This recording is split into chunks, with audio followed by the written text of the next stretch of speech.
धनबाद जिले के महूदा में अवस्थित रवि महतो स्मारक टीचर्स ट्रेनिंग कॉलेज में 2 दिवसीय राष्ट्रीय शिक्षा नीति 2020 के प्रभावी कार्यान्वयन में शिक्षक शिक्षा की भूमिका और जिम्मेदारियों पर राष्ट्रीय संगोष्ठी का आयोजन किया गया था। इस आयोजन के दूसरे दिन मुख्य अतिथि के तौर पर झारखंड अधिविद्य परिषद रांची के अध्यक्ष प्रोफेसर डॉक्टर अनिल कुमार महतो एवं विशिष्ट अतिथि पर्यावरण वैज्ञानिक सहपूर्व कुलपति प्रोफेसर डॉक्टर गुरप्रीत सिंह एवं कॉलेज अध्यक्ष सहपूर्व मंत्री जलेश्वर महतो थे। कार्यक्रम के शुभारंभ सभी अतिथियों ने दीप प्रज्वलित कर एवं सरस्वती पूजन किया। वहीं कार्यक्रम में आए अतिथियों का शिक्षार्थियों द्वारा स्वागत गीत गाकर अभिनंदन किया गया। कार्यक्रम के संबोधन में सभी शिक्षाविदों ने कहा कि नई शिक्षा नीति में स्वनिर्देशित शिक्षा प्रदान करना भी महत्वपूर्ण तथ्य है, ताकि छात्र कौशल युक्त, स्वतंत्र और वैज्ञानिक दृष्टिकोण वाले आत्मविश्वासी नागरिक बन सके और नागरिक कर्तव्यों के माध्यम से समाज को नेतृत्व दे सके। वहीं नई शिक्षा नीति में सबको रोजगार के अवसरों की समानता और सब प्रकार की व्यवहारिक शिक्षा के विषय में अवगत कराते हुए कहा कि शिक्षा सहज, सरल और सबकी पहुंच में होनी चाहिए। जीवन की मूलभूत आवश्यकताओं की पूर्ति के साथ सब प्रकार के विकास में सहायक है। वर्तमान शिक्षा नीति काफी चुनौतियों से भरा है एवं शिक्षण केंद्रीय व्यवस्था जिसे झारखंड में लागू करने से पहले यह सुनिश्चित करना होगा कि यह शिक्षा नीति झारखंड के विभिन्नताओं से भरा बहुक्षेत्रीय भाषा परिवेश, रहन सहन, झारखंडी संस्कृति, जीवन पद्धति को वहां तक अवसाद करनी है। झारखंड में कार्यरत शिक्षकों को यह भी समझना होगा कि वे यहाँ की मिट्टी से जितने जुड़े हैं और वे झारखंड से संबंधित जीवन दर्शन एवं उम्मीद की कहां तक विद्यालय व महाविद्यालय को प्रदान कर पाएंगे। बनना ही चाहिए, जैसा कि मोटे तौर पर है कि ठीक है, लेकिन जब ग्राउंड में उतरता है तो रियलिटी पता चलता है। तो हमारे मन में जो चिंता हुआ तो हमने सोचा कि एक बार बुलाकर लोगों से बात करें। तो ऐसे तो बुला के बात करने से तो मान लीजिए उसका रिजल्ट कुछ नहीं आएगा, इसलिए एक सेमिनार के रूप में, नेशनल सेमिनार के रूप में हमने बुलाया और जितने लोग को बुलाया 100% लोग आए और ये कहा जा सकता है कि 10% एक्स्ट्रा लोग आए सुनकर। तो हम तो सबके प्रति आभारी हैं कि हमारे कॉलेज और हमारे संस्था की तरफ सबका अच्छा एक सोच है। तो ये उपलब्धि है, लेकिन शिक्षा नीति को जब तक पूरी तरह से देख नहीं लेंगे, अभी तक तो पूरी देख नहीं पाया है। अखबार के माध्यम से जो हुआ है, कुछ आया है, कुछ और माध्यम से मिला है कुछ, तो चिंतित है। जिस गांव का, जिस इलाका का, जिस प्रदेश का, जिस देश का शिक्षा दुर्बल होगा, वहाँ के लोग तो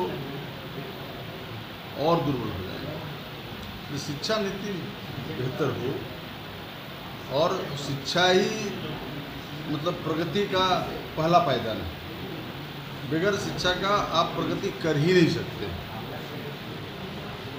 इसलिए शिक्षा आवश्यक है। और हमारा एक जो हमको अंदेशा जो है वो हम साफ साफ कर रहे हैं, इसको आउटसोर्स ना करें। सारा चीज़ को करते कोई बात नहीं है, लेकिन एजुकेशन को आउटसोर्स नहीं करें। एजुकेशन को अगर आउटसोर्स कर देगा तो ये बहुत गंभीर सवाल खड़ा हो जाएगा, फिर देश फिर खड़ा नहीं पाएगा, फिर यहीं से देश नीचे चला जाएगा, जो हमको अंदेशा है। ये पूरा सिस्टम चेंज हो रहा है। ये 4 ईयर इंटीग्रेटेड प्रोग्राम शुरू हो गया है, तो इसमें पूरा ढांचा चेंज हो रहा है। टीचर को काफ़ी एम्पावर कर रहे हैं और टीचर की अकाउंटेबिलिटी भी है और काफ़ी सिस्टम में ट्रांसपेरेंसी है। इसमें करिकुलम डेवलपमेंट है और जो मैथोलॉजी है टीचिंग की वो एक अलग है। इनोवेशन काफ़ी है, तो number of things have been proposed here. इससे जो समस्याएं हैं सब बीएड कॉलेज में नहीं, कोई समस्या सारी अलग रहती है, समय के साथ सब चेंज हो जाते हैं। तो अभी नई एजुकेशन पॉलिसी सिस्टम में वो समस्याओं का भी धीरे धीरे अंत होगा। तो सब क्या तो 2030 तक काफ़ी वाइटल चेंजेस आएंगे, एकदम अलग चेंज होगा। तो क्या संदेश देना चाहिए सर? नहीं, संदेश कुछ नहीं दे रहे। प्रशिक्षण ये से- एजुकेशन पॉलिसी टीचर एजुकेशन के लिए, तो ये बीएड कॉलेज का नाम भी चेंज करना पड़ेगा, क्योंकि पूरा सिस्टम चेंज हो रहा है, तो उसके अकॉर्डिंगली सब चीज़ें होंगी। जो है तब अलग भाषण होगा, और नहीं तो ऐसे अनिल महतो बोल रहे हैं तो अलग होगा। जैक चेयरमैन तब हम लोग कुछ नहीं करते हैं उसमें, सिर्फ परीक्षा लेते हैं। JAC is only examination conducting body and facilitator for the examination materials. और अगर अनिल कुमार महतो कह रहे हैं अनिल कुमार महतो बोल रहे हैं तो यहाँ शिक्षा नीति से खोलना पड़ेगा। यहाँ का जो व्यवस्था है उस ढंग से चलना पड़ेगा, डीएलएड को, है ना। क्या व्यवस्था में क्या सुधार है? व्यवस्था में वो तो सरकार को करना होगा ना। हम लोग जैक कभी भी या हम लोग पर्सन पब्लिक कोई को करिकुलम नहीं बनाते हैं, सरकार बनाती है। तो सरकार को उस ढंग से सोचना पड़ेगा ना। ये जो हमको सिलेबस अभी है, सरकार से दिया हुआ सिलेबस है ना। जो निर्देश होगा हम लोग पालन करते हैं। जैक जो परीक्षा बोलते हैं परीक्षा लेते हैं, माने 23 टू परीक्षा हम लेते हैं। 23 परीक्षा। हाँ, माने मध्यमा, इंदिरा गांधी, बहुत परीक्षा है, दुनिया भर का परीक्षा है। अभी पारा टीचर वाला भी हमको लेना है, आकलन टेट भी लेना है, सब तो यहाँ डाल देता है। सरकार बोलती है, रिक्वेस्ट करती है, निर्देश देती है, हमको लेना पड़ता है। नीतियों पर हम पहले पहुंच जाते हैं और उसका होमवर्क बाद में करते हैं। जैसे हम पॉलिसी को इम्प्लीमेंट कर देंगे, उसके बाद ढूंढने लगेंगे कि ये इतने सारे सब्जेक्ट्स को पढ़ाएंगे कौन।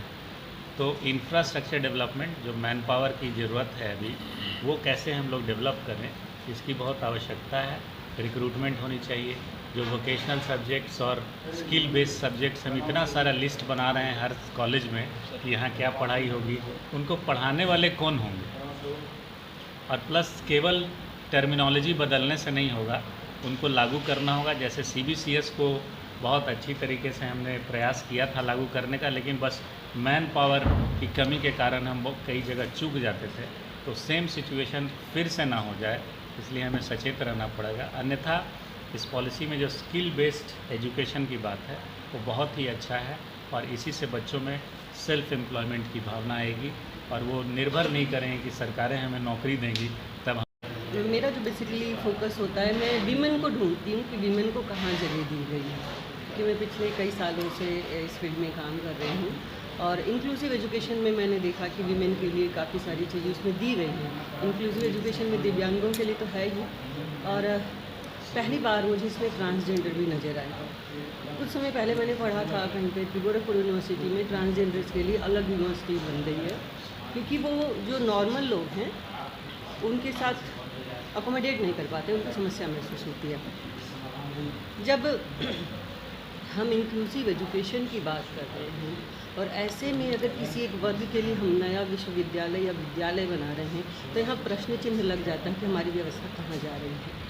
तो जो ट्रांसजेंडर की बात की गई, विमेन की बात की गई कि जेंडर इंक्लूसिव फंड देंगे, वो जो छात्रावास बनेंगे वहाँ महिलाओं की सुविधा का विशेष ध्यान रखा जाएगा।